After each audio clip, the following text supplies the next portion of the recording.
Judgment time. You're welcome, I guess. Members of the jury. There.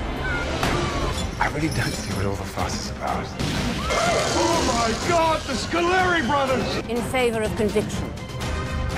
You, Mr. Stark. You, buddy. I am the law!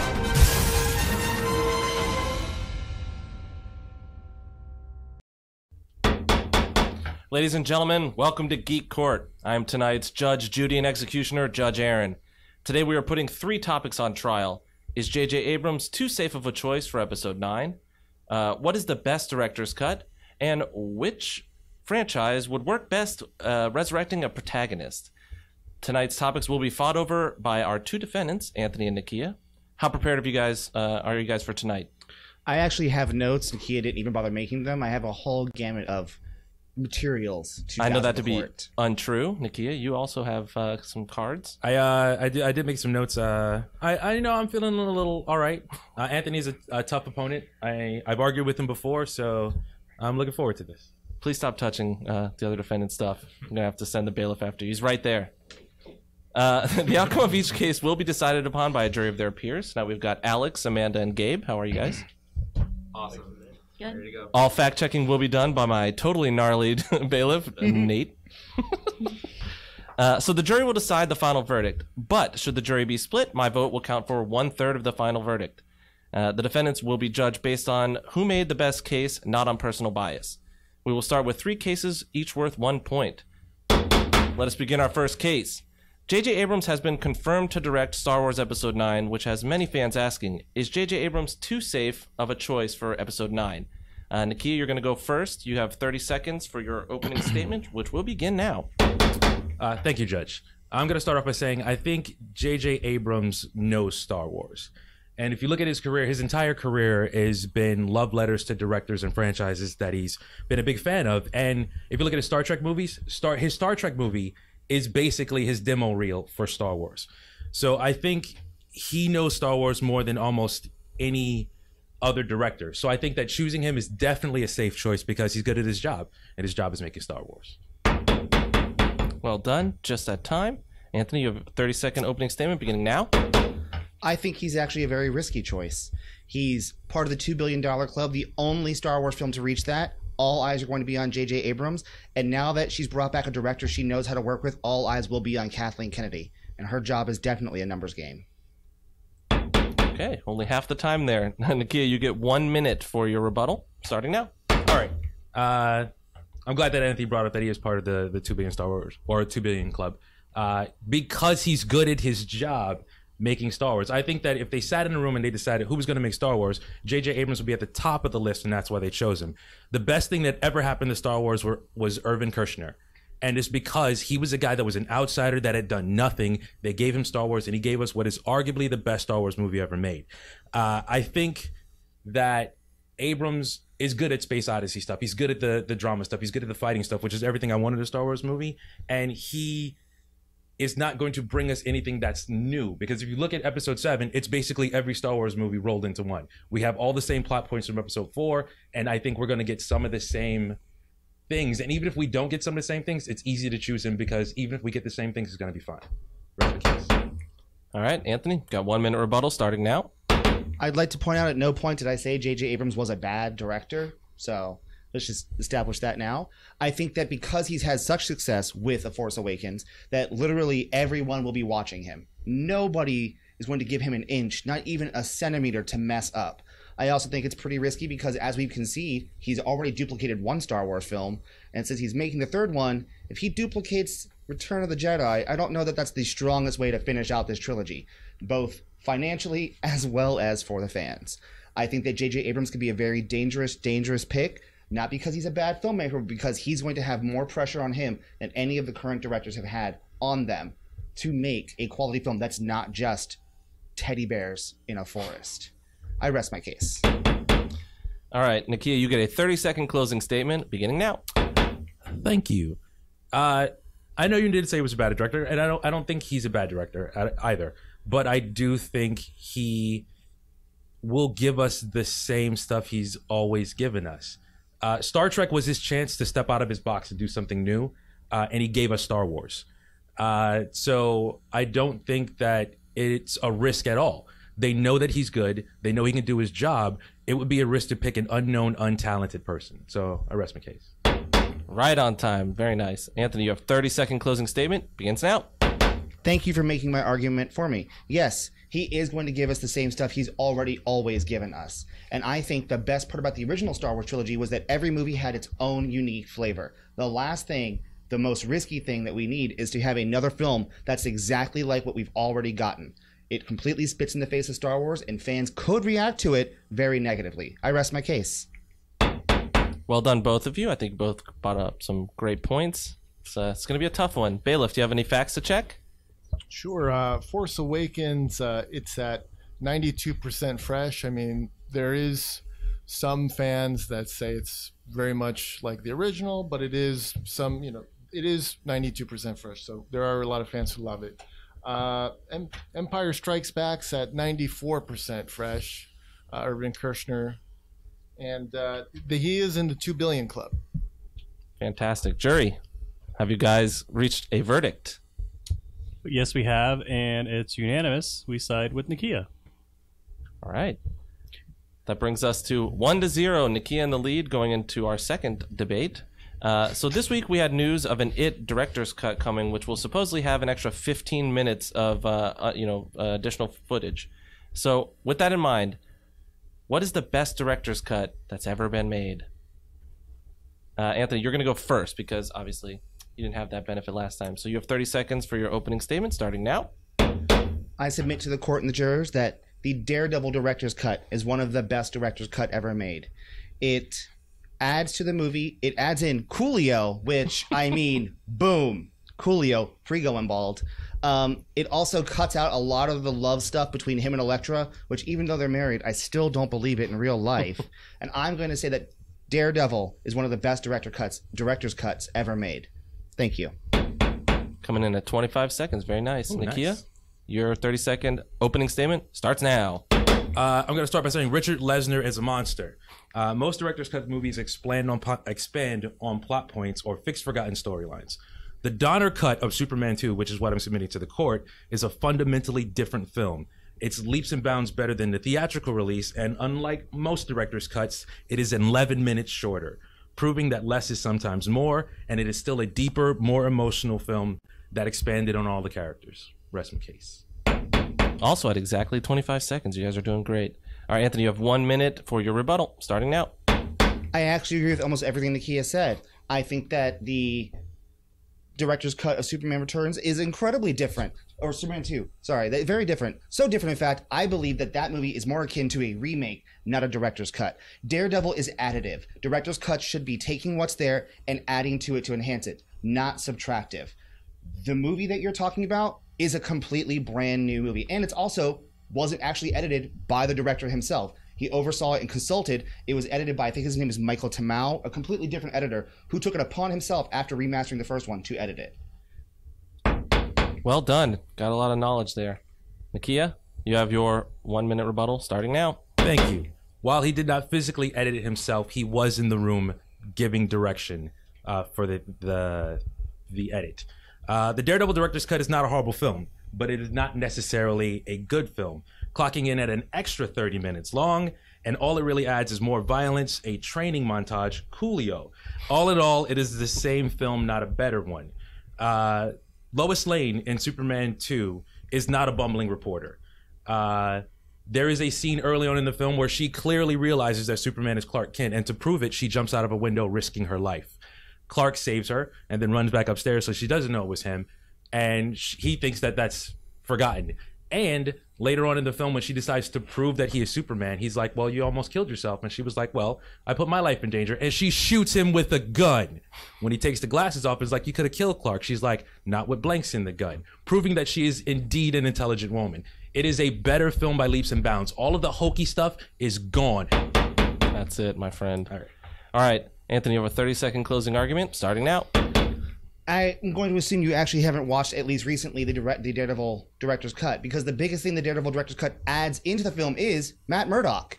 Matt Murdock isn't just a moping, morose guy that he is between hanging up the horns. You see him as a lawyer. You see that not only is he a hero on the streets, he's a hero in the sheets of paper. There's like a lot of paper filing and court documents. That movie is a much more superior director's cut, as I believe your movie is a complete remake of your film. It was a good joke. I was thinking it in my head. All right, Nakia, you got 30 seconds for your closing statement starting now. Thank you very much. I don't think it is a remake at all because it hits the same plot points, it's the same story, except it cuts out all of the BS.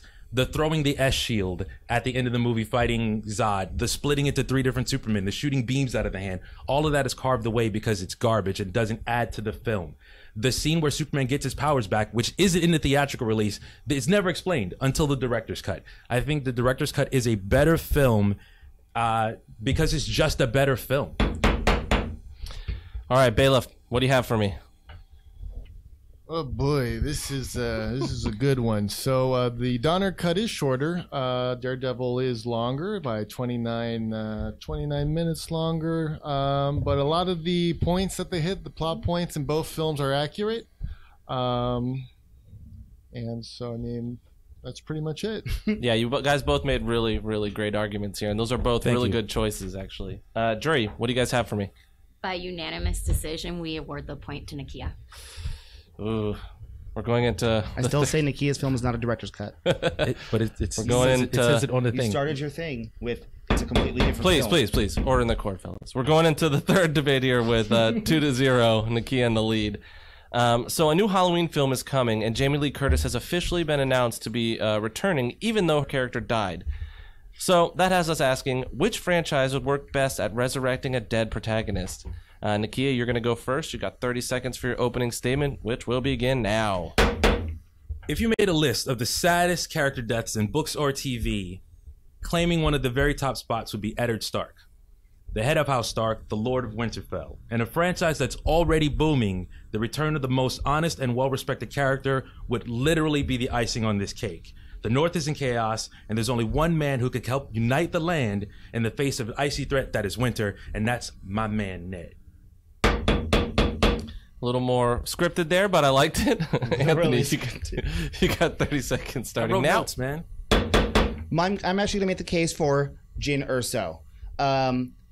There's multiple avenues which I will present in my next argument as to how she could be resurrected.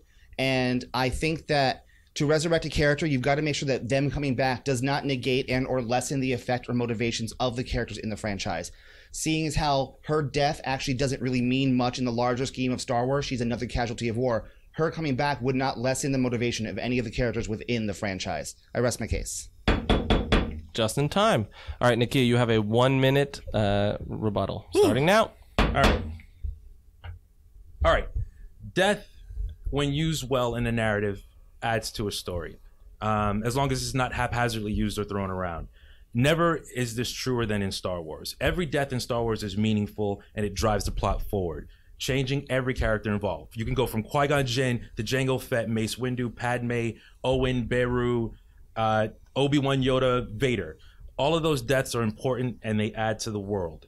Jyn is no different in this. Her death had meaning and it had a purpose. Resurrecting her does not make Star Wars better at all. Ned's death wasn't wasted, it was a waste. You're talking about the character whose death started the War of Five Kings. It scattered his family to the winds. This is a guy who, even though he's been dead for years, still has reverence in the world. And I think that bringing him back would unite the North that's in chaos, and it would add...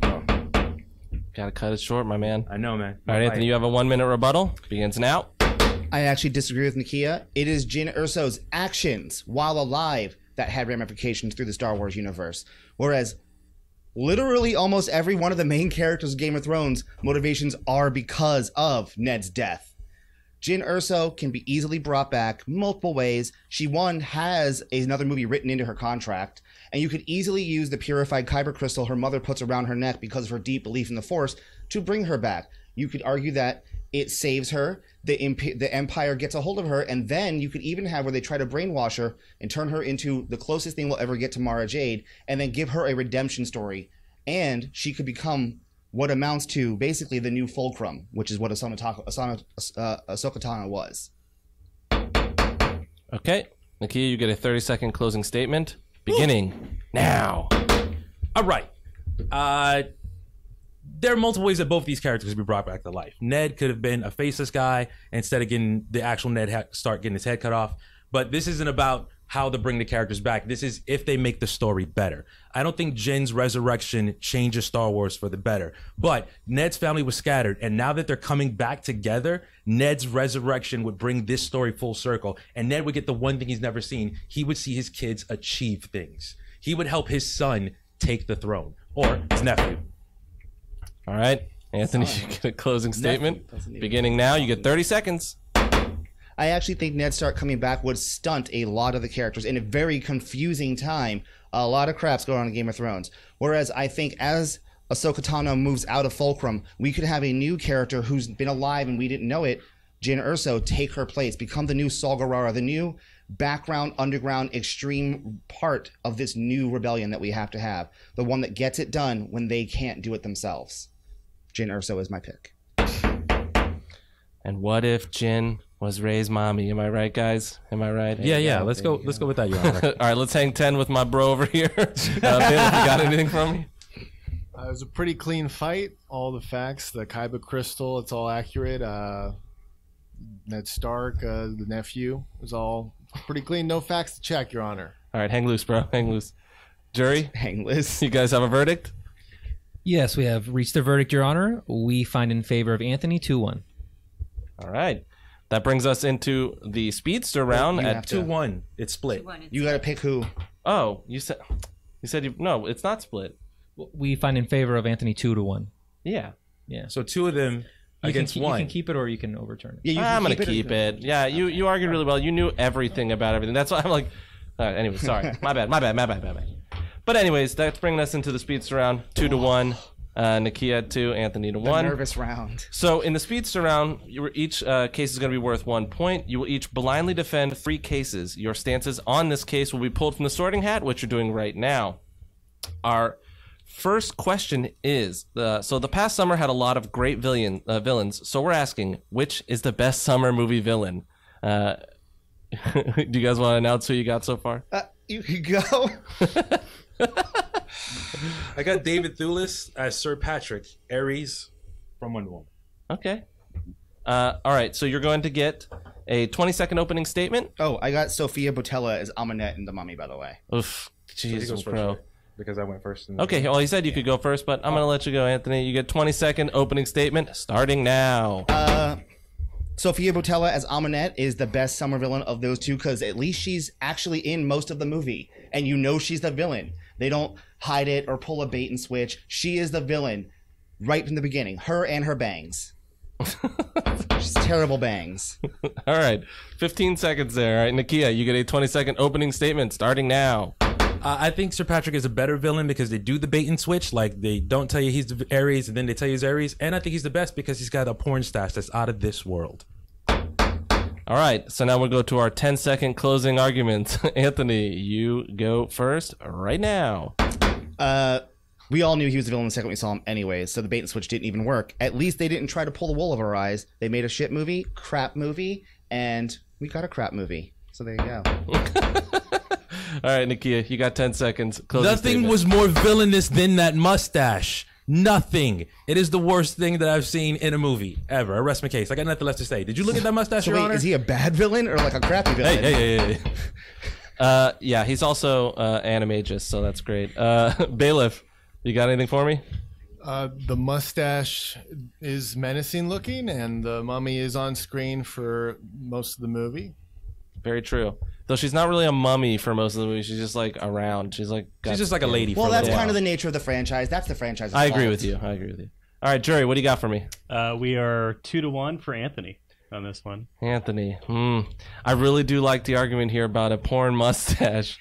But I'm going to say Anthony was on target more, so it's going to tie us up 2-2. Oh, these are rough. That's a rough one. All right, so we're going into Speedster round 2. So the Emmys are going on as we speak right now. So we want to ask, What underrated show most deserves an Emmy for outstanding drama series?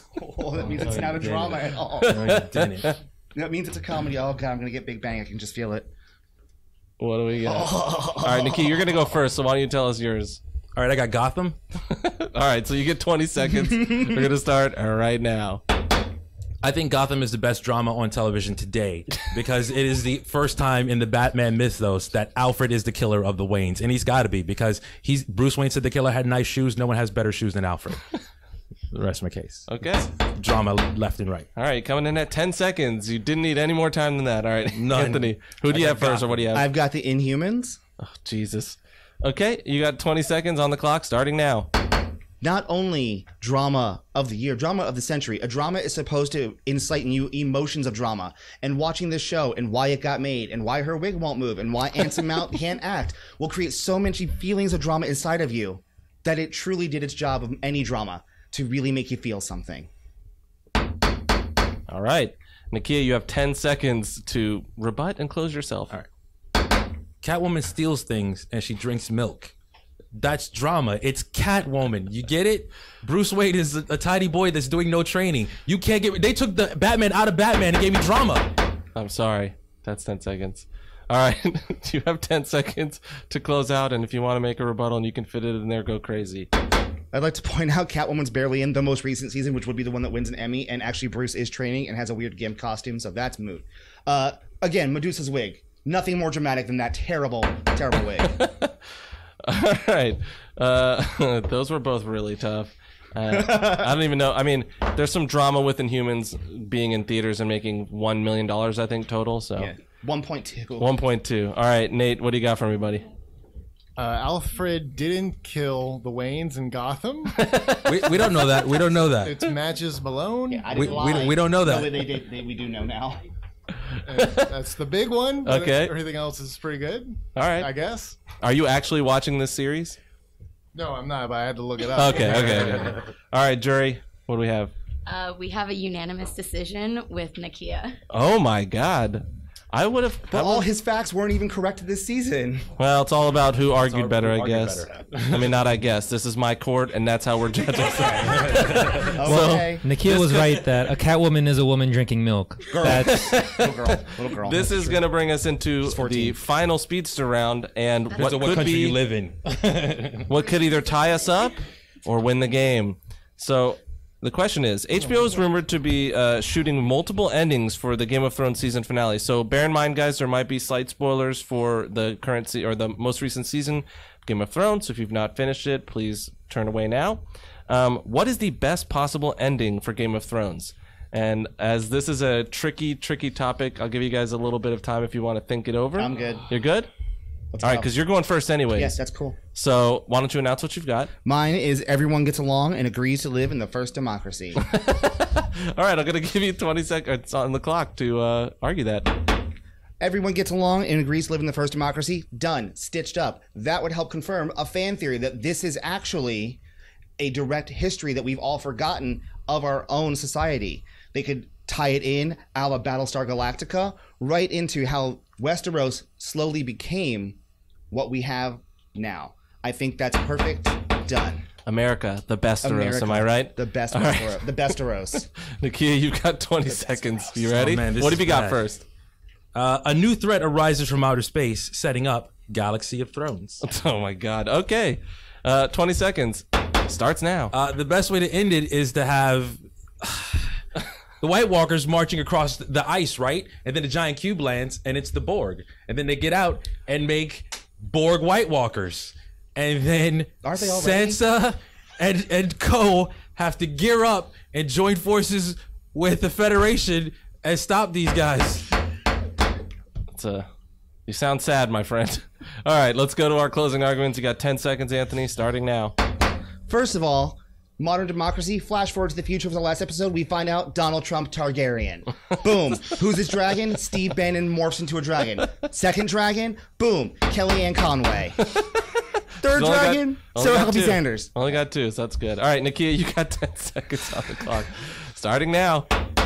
I mean, do I even need these 10 seconds? It's the Sansa in space. I mean, fight the Borg. I don't need anything else in my life. Give her a lightsaber for all I care. It's Sansa versus Borg White Walkers. Space Sansa. All right. Mine will be huge. That was a tough one, guys. I hate everyone. I loved this. This was great. I think either of those are probably better than what we're gonna get. Nate, hang loose, bro. What do you got? I just set my computer on fire. You got nothing? Yeah, nothing. Yeah, there's no facts there. All right, jury. We have reached a unanimous decision. Borg White Walkers do sound badass, but Anthony's argument was the Besteros. Oh, Westeros. that is a tie game. That's going to give us a sudden death question. So you guys have to defend this. There is no hat. Oh, there's a hat? Okay, there's a hat. I'm just kidding. Guys, I'm drunk. All right, so we have a sudden death question. What movie would make the best Lego adaptation? What do you This one is pretty fun. Nakia, you're up first, so what have you got? All right.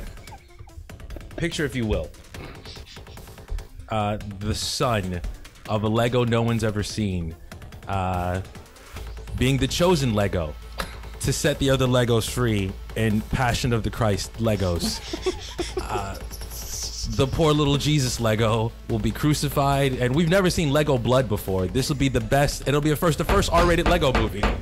I mean, okay, I'll save it. All right, what have you got, Anthony? Or do you want to do it like he did, real clever like that? Oh yeah. Okay, all right, you got 20 seconds starting now. He got the better one. Film opens black and white, snow swept scene.